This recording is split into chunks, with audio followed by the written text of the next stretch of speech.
मी मगाशी संयमाचा उल्लेख केला. प्रभू श्रीराम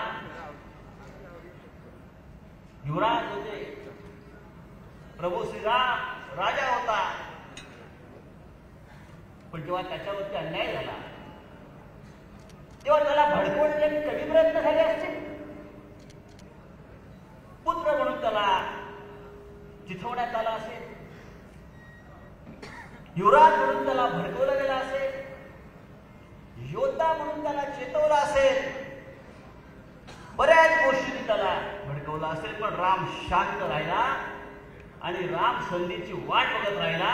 जसे माननीय उद्धव ठाकरे संयमानं संधीची वाट बघतात, त्याप्रमाणे श्रीराम सुद्धा त्यावेळेला एका संयमाने एका धैर्यानं वाट. इथे अवघड प्रसंग रामाच्या आयुष्यामध्ये आला.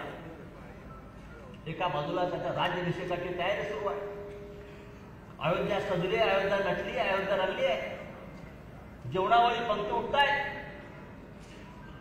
हवन चालू आहे, संगीत, मेहंदी, बारात, सर्व काही सुरू आहे. अनेक राजघराणी लग्नाला पोचलेले आहेत. वस्त्र तयार आहेत, अलंकार तयार आहेत.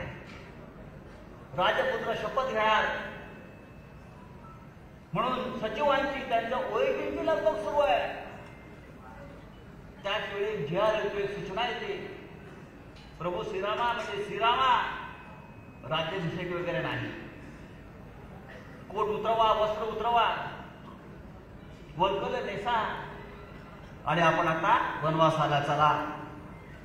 पुढली 14 वर्ष आपल्याला या प्रकारचं जीवन जगायचं आहे. किती कठीण प्रसंग आहे की हाताचं राज्य जात आहे.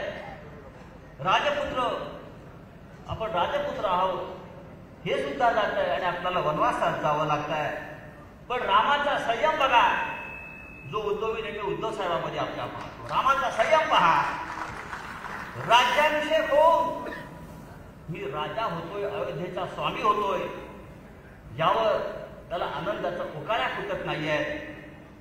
आणि मला सीतेसह, लक्ष्मणासह वनवासात जावं लागतंय, म्हणून तो निराश आणि दुःखी सुद्धा नाही आहे. हाच तो संयमी राम. आपण आज काय पाहतो, एखाद्या अधिकाऱ्याला, आपण मंत्री होतात, आदित्यजी सगळे मंत्री होतात, एखाद्या अधिकाऱ्याला तुम्ही सांगितलं की चंद्रपूरला बदली करतो, गडचिरोलीला बदली करतो, नको नको नको मला जंगलात पाठवू नका म्हणतात. संपर्क टोकाला आलो, त्याला चंद्रपूरला काम करा, नको दुसरा एखादा जिल्हा द्या म्हणतात. पण प्रभू श्रीराम हे आपलं राजपाट सोडून जंगलात निघाले. त्याने विचारलं नाही. आपण म्हणतो विमान जात आहे का तिकडे, हॉटेल आहे का तिकडे, रस्ता आहे का तिकडे. एक गोष्ट आपण समजून घेतली पाहिजे, जो आजच्या या महाशिबिराचा खरा सार आहे आणि तो सार रामकथेमध्ये आहे. म्हणून या रामावर बोलतोय, राजकारणावर बोलत नाही. याच्या महाशिबिराचा जर मुख्य सारांश कोणता असेल तो रामकथेमध्ये आहे, तो रामामध्ये आहे. दशरथ पुत्र राम जोपर्यंत अयोध्येत राहिला तोपर्यंत तो युवराज म्हणून जगला, राम बनून जगला. तो श्रीराम होता. पण राम जेव्हा संघर्ष करून जंगलातून बाहेर आला तेव्हा तो भगवान राम झाला, मर्यादा पुरुषोत्तम राम बनला. यातून आपण शिकायला पाहिजे की आपण जेव्हा संघर्ष करतो आणि संघर्षातून पुढे जातो तेव्हा आपल्याला देवत्व प्राप्त होतं. धैर्य, हिंमत आणि संघर्ष यातून रामाला भगवान राम बनवलेला आहे.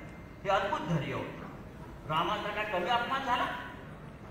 रामाचाही अपमान झाला, पदोपदी अपमान झाला, जंगलात अपमान झाला, राजमहालात अपमान झाला, सर्वत्र रामाचा अपमान झाला. तो रामानं सहन केला आणि फक्त अपमान करणाऱ्याकडे एक कटाक्ष टाकून राम पाहत त्याला वेट अँड वॉच, माझी सुद्धा वेळ येईल, आमची सुद्धा वेळ येईल. साहेब वेट अँड वॉच, आपली सुद्धा वेळ येईल. एका गोष्टीचा विचार केला पाहिजे. कंटाळला नाही तर राम कथा आहे असं म्हणजे संजय राऊत काय विषयाला सोडून एक विचार कर. राम निघाले, अयोध्येतून निघालेला आहे, भरती वस्त्र घालून निघालेला आहे. हे मी यासाठी सांगतो की शिवसेनेचा जो आत्मा आहे तो रामकथेमध्ये, शिवसेनेचा जो संघर्ष आहे तो रामाच्या संघर्षामध्ये आहे. तो लाख लक्ष्मण सीतेचा त्यागामध्ये आहे. शिवसेनेचा जो आत्मा आहे तो रावणाच्या पराभवामध्ये आहे. हे लक्षात घ्या. म्हणून तुम्हाला मी या वेगळ्या पद्धतीने सांगण्याचा प्रयत्न करतो आहे. राम जेव्हा निघाले अयोध्येतून, मित्र साहेब आदित्य, राम जेव्हा अयोध्येतून निघाले, वल्कले नसून निघाले, त्या काळातलं ते सगळ्यात मोठं या भूमीवरचं खानदान होतं.